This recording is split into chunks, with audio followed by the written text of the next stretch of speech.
Okay, so relative to Judge Alexandra Smoots-Thomas, she is presiding over the 164th District Court, and there are quite a few district courts. I'll show you in just a minute, and some of them are criminal, some of them are civil, some of them are family courts.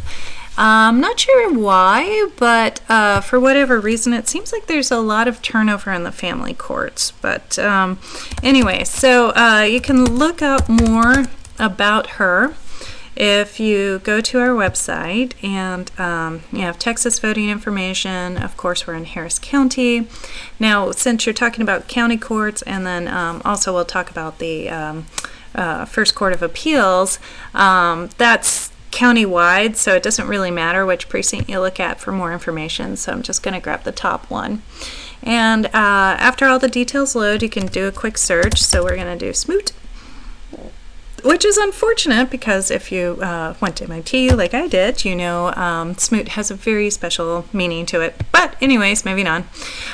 So you can learn more about the court and the office that she's in and what it's supposed to do right here at this link. And then if you want to learn more about her, her campaign website is still up.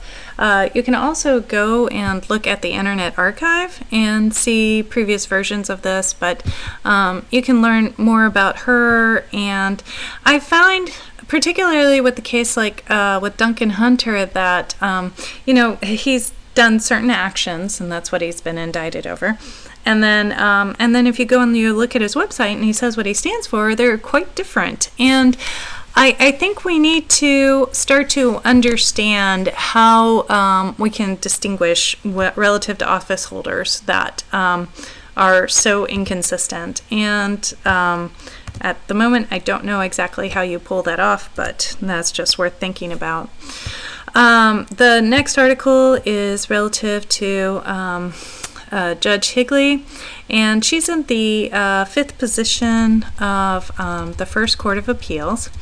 And you can see that what's happening is that her sons were suing, saying that she is no longer able to serve, and that they want to become her legal guardians. So the news that has come out relative to this, or it hasn't really come out, but what I discovered whenever I was clicking on the links to talk to you guys here, relative to what she is or isn't doing, if you go and look up her page, she's no longer listed on the court. So you can go to First Court of Appeals, about the court, and then you can see the justices, and if you scroll through the justices, you'll see that place 5 no longer has somebody in there. So she will be replaced by Governor Abbott, and we'll keep an eye on to see who gets to do that.